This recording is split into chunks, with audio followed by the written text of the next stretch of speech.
Good morning, everyone. It's the end of the week at City Hall, and as we do each week, I try to bring you some information about the things that have gone on this week, excuse me, as well as talk to you about the events that we expect to come up in the coming week. First, let me just make sure that I alert everyone to the fact that the road work throughout the city continues.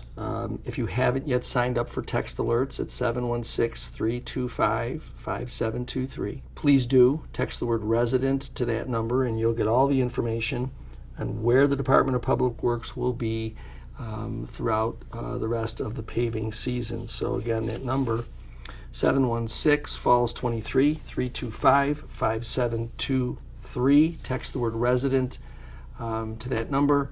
And you'll receive information about not just road work, but about anything that's happening in the city. This past week, the Niagara Falls Music Hall of Fame announced its 2023 inductees, and congratulations to the inductees. So many of them are people we all know: Tony Beccari, Nori Bucci, Rick Katniss, Cynthia Doughty, John DeRose, Nina DiGregorio, Dave Guerra, Lynn Ligamari, Al Masacco, Frank Scarfone, and the Mackenzie Highlanders.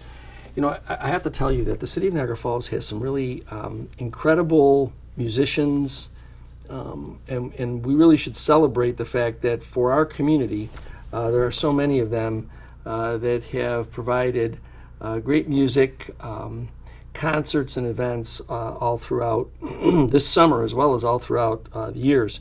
So congratulations to all of them. The Lifetime Music Support Award will be given to music writer Tom Jennings. So again, congratulations to all of the inductees. There will be an induction ceremony in November 15th. So be on the lookout for more information about that. Once again, congratulations to all of them. We had the opportunity to visit with Community Missions this past week. They had an open house to showcase all of the improvements that they have made to their facility, updates in and out of the building to provide for those individuals who from time to time are going to need some help. And so congratulations to the Community Missions. Our administration is happy to have been a part of funding some of those improvements. Again, congratulations to them. You know, we had, you know that there's been this ongoing conversation about eminent domain and whether or not the city should or shouldn't, all of this nonsense. And so, you know, some city council members decided that they thought they should have their own separate attorney take a look at all of this and give them advice. And this is even after the attorney that they authorized to represent the city in November of last year indicated to them that all of these efforts by the Milstein Group to prevent or frustrate or convince government officials to end the eminent domain, even after those attorneys said that that's absolutely crazy, you shouldn't even consider it. It's the one thing that allows the city to continue to maintain control of its own future. Even after receiving all of that, they still went ahead, this majority of the council, they went ahead and spent some additional taxpayer funds on a separate lawyer, only to have that separate lawyer say, it's crazy, you should not abandon the eminent domain. It's the best opportunity for the city to maintain control of its own future. So amazingly, the lawyer that we had based upon their authorization in November of 2023 and the lawyer that they separately hired a few months back remarkably said the same thing. So I would like to think, although you never can tell with some of the members of the council, I would like to think that the issue of whether or not the city should continue moving forward with eminent domain proceedings in order for us to take control of some of this 142 acres that for over a quarter century NFR has had in their possession and has done nothing with. I'd like to think that that debate is over. NFR, the Milstein Group, will continue to do the things that they can try to do to slow things down, but it's kind of a boulder rolling downhill at them, and we'll just continue to stay the course. I am pleased that not one but two lawyers have now said that our course is the right course, and so I'll continue to update you on those things as they continue to unfold. The city market will have another evening market day this month, September 27th.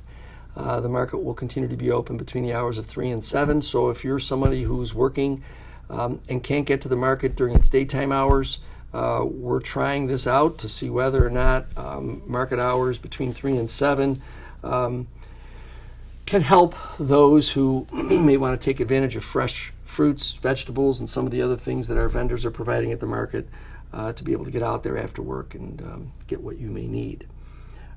This coming week, we will have the 100-year celebration of the Women's International Network of Utility Professionals.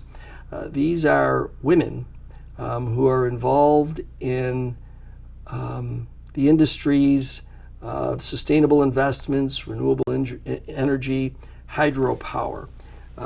It's kind of amazing, and really, I think it's probably a commentary on the times that when you look back and think of some of the contributions that women have made to industry, business, the economy, not enough attention is given, and we still live in a world where there are people out there, men, who, for whatever reason, continue to think that the kind of approach that they may be accustomed to, whether it's domestic violence or sexual harassment, all of those things, there are still those in society that can't break that chain. We're coming up on October, which is Domestic Violence Awareness Month, and I think that it's important for all of us to continue to be aware of the fact that individuals continue to be like that in our society, and they exist. They exist in some industries. They exist in some settings where they try to remain camouflaged, whether it's in public office, or whether it are people who are running for public office. Ultimately, the public needs to be made aware of these things and stay vigilant, because it's something that still hasn't been eliminated. So for those who think that we've turned a corner, the Me Too movement has turned the corner, we're all good, that's when the mistakes happen. So please, be on the lookout next month. Next month, again, is Domestic Violence Awareness Month. We will be making sure that we pay attention to that. And again, this coming week, we will again celebrate the contributions of women to so much in the network of utility professionals. We anticipate a pretty good weekend weather-wise, and so everybody will be out and about. Actually, it'll be summer-like again. I know the weather's been a roller coaster. But the first day of fall officially hits this weekend. Notwithstanding that, the weather's probably going to be a little summer-like. So if you're out and about, please make sure that you're careful. Enjoy the trails. Enjoy all of the outdoor events that'll be going on. And I look forward to talking to you again next week.